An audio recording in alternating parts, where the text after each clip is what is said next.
Halo teman-teman, kenalin aku Ardelia Rahmalsita dengan NIM 23111100051 program studi Sains Data di Telkom University Purwokerto.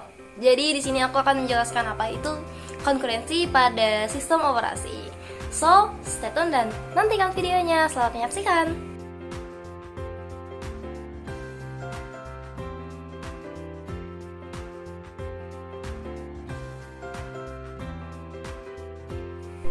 Nah, yang pertama kita akan membahas tentang apa sih yang dimaksud dengan konkurensi dalam sistem operasi. Jadi, konkurensi adalah kemampuan sistem untuk menangani banyak tugas secara bersamaan dan di dalam satu waktu. Tidak selalu berarti menjalankan semua tugas secara bersamaan atau paralel ya teman-teman. Tetapi gimana sih cara sistem tersebut bisa menangani banyak proses secara efisien? Analoginya gini, kalau kita sedang mengantri di suatu kasir, itu kan melayani banyak pelanggan dalam antrean satu persatu, tetapi semuanya tetap dilayani dalam satu waktu. Nah, itu contoh salah satu penerapan konkurensi. Jadi, perbedaan konkurensi dan paralelisme itu apa? Kalau konkurensi itu mengatur banyak tugas dengan berpindah-pindah secara cepat, sedangkan paralelisme akan menjalankan banyak tugas secara benar-benar bersamaan jika memiliki banyak inti CPU. Itu merupakan perbedaan dari konkurensi dan paralelisme. Jadi konkurensi itu mengatur banyak tugas di dalam satu waktu, sedangkan untuk paralelisme itu menjalankan banyak tugas secara benar-benar bersamaan. Seperti itu. Kemudian untuk contoh dari konkurensi lainnya adalah pada pemrosesan banyak permintaan dalam suatu server web. Nah, ini diprosesnya secara bersamaan. Sistem operasi juga menjalankan beberapa program sekaligus menggunakan mekanisme penjadwalan proses. Jadi, sistemnya itu diatur pada satu waktu yang sama, tetapi jika dijalankan secara bersamaan itu masuknya dalam paralelisme seperti itu. Yang kedua ada race condition. Kita akan menjelaskan apa sih yang dimaksud dengan race condition itu. Jadi, race condition merupakan suatu kejadian di mana dua atau lebih proses mengakses sumber daya bersama secara bersamaan sehingga menyebabkan hasil yang tidak terduga. Nah, hasilnya ini bergantung pada urutan eksekusi prosesnya, teman-teman. Contohnya apa? Contohnya itu ada dua thread mengakses dan memperbarui nilai variabel bersama secara bersamaan tanpa sinkronisasi.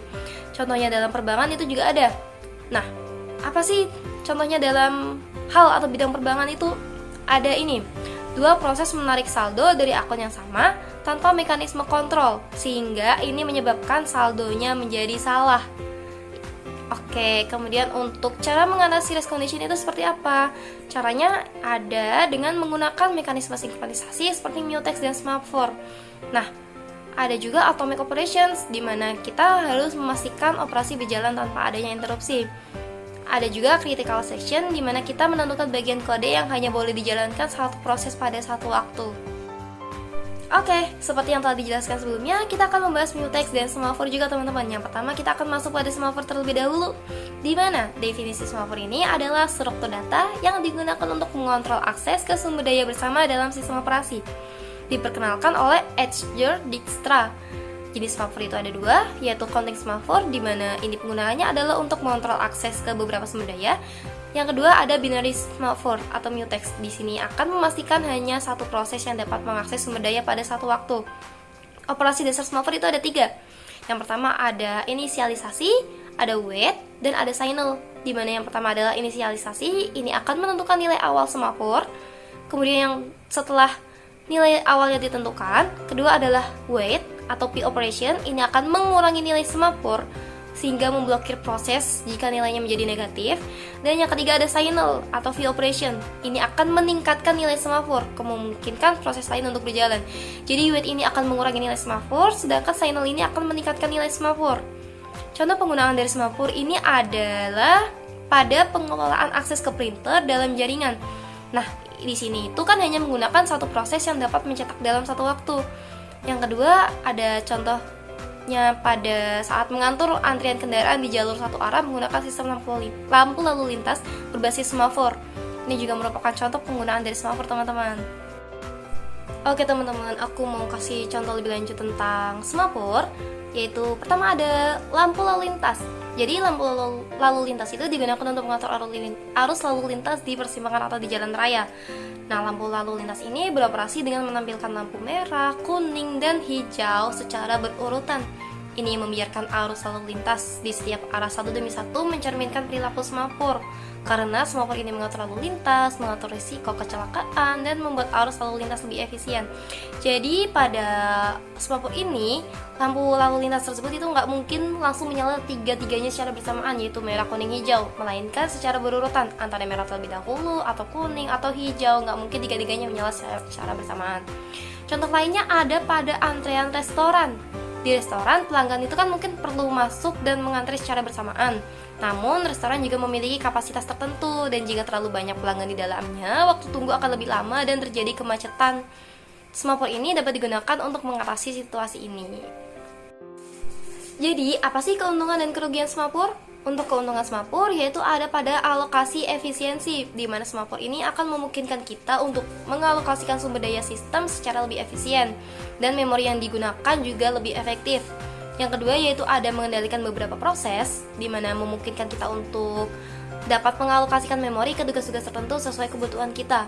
Dan yang ketiga yaitu ada peningkatan kinerja, di mana manajemen memori berbasis semapur ini akan meningkatkan kinerja dan meningkatkan responsivitas sistem. Yang keempat yaitu hanya satu proses yang akan mengakses bagian kritis pada satu waktu, namun beberapa utas tetap diperbolehkan. Dan yang kelima yaitu ada kode ditulis secara independen pada mesin. Nah, kalau tadi ada kelebihan semapur, sekarang ada kerugian dari semapur. Oke, jadi kerugiannya aku akan menyebutkan 3, yaitu ada semapur rentan terhadap kesalahan pemrograman, itu yang pertama. Kemudian semapur itu juga memiliki keterbatasan, yang dimana itu paling kritis adalah inversi prioritas. Dan yang ketiga yaitu adalah penerapan semapur dapat memakan banyak biaya dalam hal penggunaan memori dan CPU. Itu merupakan 3 kerugian dari penggunaan semapur, teman-teman. Selanjutnya ada mutual exclusion atau biasa disingkat dengan mutex dalam sistem operasi. Definisinya adalah suatu kondisi di mana hanya ada satu proses yang dapat mengakses sumber daya tertentu dalam satu waktu. Tujuannya apa? Tujuannya adalah untuk mencegah race condition yang telah dijelaskan sebelumnya. Jadi, walaupun hasilnya nanti bergantung pada eksekusinya, kita pada mutual exclusion ini memiliki cara-cara gimana sih cara kita untuk mencegah race condition tersebut, seperti itu. Contohnya adalah saat ada 2 orang ingin menulis di papan tulis yang sama.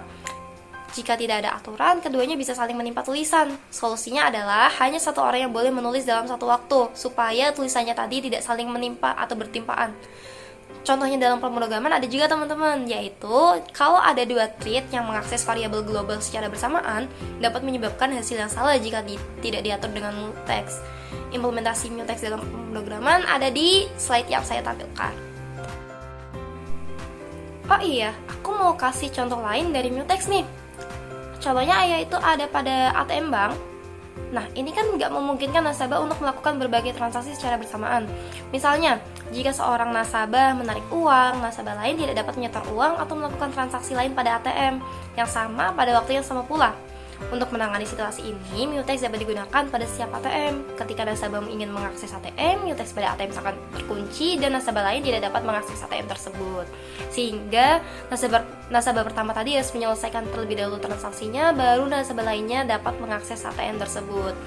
Kemudian contoh lainnya yaitu ada pada antrean printer, di mana dalam suatu jaringan beberapa komputer dapat mengirim pekerjaan cetak ke printer yang sama. Untuk melindungi printer dan mengelola operasi pencetakan, mutex dapat digunakan juga. Ketika setiap komputer ingin menggunakan printer, maka mutex pada printer akan dikunci, yang memungkinkan hanya ada satu komputer untuk mengakses printer pada satu waktu. Dengan cara inilah, antrean printer diproses secara teratur dan beberapa pekerjaan cetak yang dikirimkan ke printer secara bersamaan juga dapat dicegah.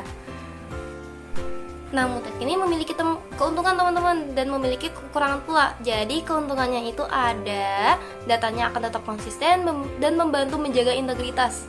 Kemudian tidak ada kondisi balapan yang muncul karena hanya satu proses yang berada di bagian kritis pada satu waktu. Dan mutex juga memiliki antarmuka atau interface yang lebih sederhana daripada semafor. Kemudian ada pula kekurangan dari mutex, yaitu dia tidak dapat dikunci atau dibuka oleh konteks apapun selain konteks yang memperolehnya. Jika sebuah thread terkunci dan masuk ke mode tidur atau dihentikan, maka thread lainnya mungkin tidak dapat bergerak maju. Ini dapat menyebabkan starvation. Kemudian implementasi normal dapat menyebabkan status menunggunya itu menjadi sibuk yang membuang-buang waktu CPU. Dan pada bagian kritis, ia seharusnya hanya mengizinkan satu thread dalam satu waktu. Itu merupakan keuntungan dan kerugian dari mutex, teman-teman. Nah, jadi perbedaan mutex dan semaphore itu apa sih? Kalau mutex itu dapat diperoleh hanya dengan satu utas pada satu waktu, teman-teman. Sedangkan kalau semaphore itu beberapa utas tetap dapat mengakses sumber daya secara bersamaan. Jadi, itulah perbedaan dari mutex dan semaphore secara singkatnya. Oke teman-teman, akhirnya kita masuk pada sesi kesimpulan. Jadi kesimpulannya adalah konkurensi dalam sistem operasi akan memungkinkan beberapa proses berjalan secara efisien dan optimal dalam waktu yang bersamaan. Namun, tanpa mekanisme yang tepat seperti semaphore dan mutex, dapat terjadi race condition yang menyebabkan hasil tidak konsisten. Oleh karena itu, kita perlu memahami konsep ini. Dengan memahami konsep konkurensi, semaphore dan mutual exclusion, pengembang dapat merancang sistem yang lebih aman, efisien, dan optimal. Oke teman-teman, itu tadi penjelasan terkait konkurensi, race condition, mutex, dan semaphore, teman-teman. Oke, aku sudah berhasil nih menemukan cara-cara dalam kehidupan sehari-hari. So, sekarang giliran kalian untuk mencari contoh race condition, konkurensi, dan mutex serta semaphore dalam kehidupan sehari-hari juga. Nantikan tantangan ini dan eksplorasi dunia sekitarmu untuk mengetahui apa saja penerapan dari sistem operasi ini. Aku Adelia Ramalsita, bye-bye!